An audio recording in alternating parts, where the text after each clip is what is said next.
हमारे इस नुस्खे में हम यहाँ पर ले रहे हैं कोकोनट ऑयल, मतलब नारियल का तेल।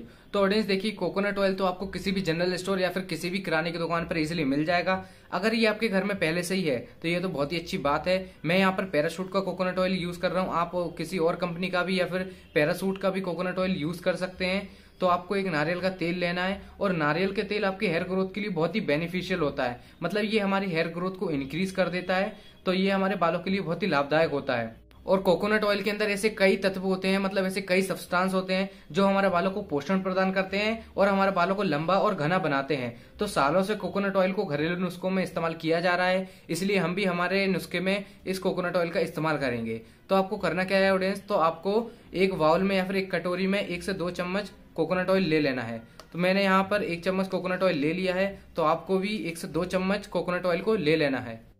आंवला ऑयल, तो आंवला ऑयल के अंदर बहुत सारे नोरिशमेंट प्रोवाइडिंग सब्सटेंस होते हैं, मतलब आपके बालों को पोषण प्रदान करने वाले बहुत सारे तत्व होते हैं जो हमारे बालों को बहुत तेजी से लंबा और घना बनाते हैं। यह बहुत ही सस्ता और फायदेमंद ऑयल है हमारे बालों के लिए।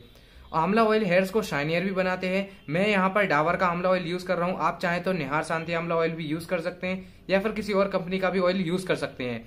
ये बहुत ही सस्ता है, बहुत आसानी से आपको किसी भी जनरल स्टोर पर मिल जाएगा। तो ऑडियंस, हमें हमारे नुस्खे को तैयार करने के लिए यहाँ पर चाहिए 1 से 2 चम्मच आंवला ऑयल। तो मैं यहाँ पर 1 चम्मच आंवला ऑयल ले लेता हूँ हमारे नुस्खे को तैयार करने के लिए। मैंने यहाँ पर ये 1 चम्मच आंवला ऑयल ले लिया है। तो ऑडियंस, हमारे नुस्खे को तैयार करने के लिए मैंने यहाँ पर दोनों तरह के ऑयल को ले लिया है। मैंने दोनों ऑयल्स को 1-1 चम्मच ले लिया है, तो आपको भी इक्वल क्वांटिटी में दोनों ऑयल्स को ले लेना है। अब हम इन दोनों को कर लेंगे मिक्स। आपने दोनों ऑयल को इक्वल क्वांटिटी में ही लेना है। जैसे अगर आपने 1 चम्मच एक ऑयल को लिया है तो आपको 1 चम्मच दूसरे ऑयल को भी लेना पड़ेगा। अगर आपने 2 चम्मच एक ऑयल को लिया है तो आपको दूसरे ऑयल को भी 2 चम्मच लेना पड़ेगा। तो अब दोनों ऑयल्स को मिलाने के बाद ये हमारा नुस्खा तैयार हो जाएगा। तो ऑडियंस, ये देखिए हमारा नुस्खा तैयार हो चुका है। तो अब हम बात कर लेते हैं हमें इस नुस्खे को किस तरीके से अप्लाई करना है अपने बालों के ऊपर, किस तरीके से इसे यूज करना है। तो ऑडियंस, आपको करना क्या है कि इस नुस्खे को अप्लाई करने से पहले आपको अपने बालों को अच्छी तरीके से क्लीन कर लेना है या फिर अपने बालों को अच्छी तरीके से धो लेना है।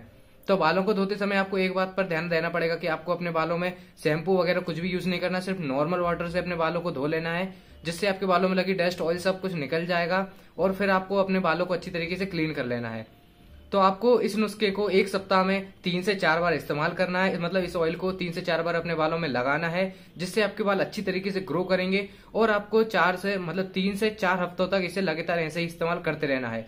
मतलब लगभग आपको 1 महीने तक इस नुस्खे को 1 सप्ताह में 3 से 4 बार ऐसे ही इस्तेमाल करते रहना है।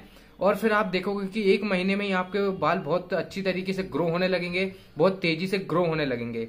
तो अब बात कर लेते हैं हमें इस नुस्खे को कितनी देर तक अप्लाई करना है, कैसे करना है। तो आप जब भी इस नुस्खे को अपने बालों में अप्लाई करोगे तो आपको इसको लगाने के बाद अच्छी तरीके से अपने बालों में हल्के हाथों से मसाज कर लेना है। आपको एक बात को और ध्यान देना पड़ेगा कि आपको हल्के हाथों से मसाज करनी है, जोर जोर से मसाज नहीं करनी है। हल्के हाथों से आपके बालों के सिरों से लेकर बालों के जड़ों तक इसको लगाना है और हल्के हाथ से फिर मसाज करनी है अपनी बालों की जड़ों में। फिर आपको इसे 2 घंटे तक के लिए लगे रहने देना है अपने बालों में, ताकि आपके बाल अच्छी तरीके से इसमें से पोषण ले लें और अच्छी तरीके से ग्रो करें और आपके बाल फिर अच्छी तरीके से शाइन भी करेंगे। फिर 2 घंटों के बाद आप अपने बालों को नॉर्मल वाटर से धो सकते हैं। आप चाहें तो गुनगुने पानी से भी धो सकते हैं, लेकिन आपको एक बात को फिर याद रखना पड़ेगा कि आपको ना ही वो पानी ज्यादा गर्म होना चाहिए ना ही ज्यादा ठंडा। अगर आप गुनगुने पानी से धोना चाहते हैं तो आप गुनगुने पानी से भी धो सकते हैं, नहीं तो आप ऐसे ही नॉर्मल वाटर से भी धो सकते हैं।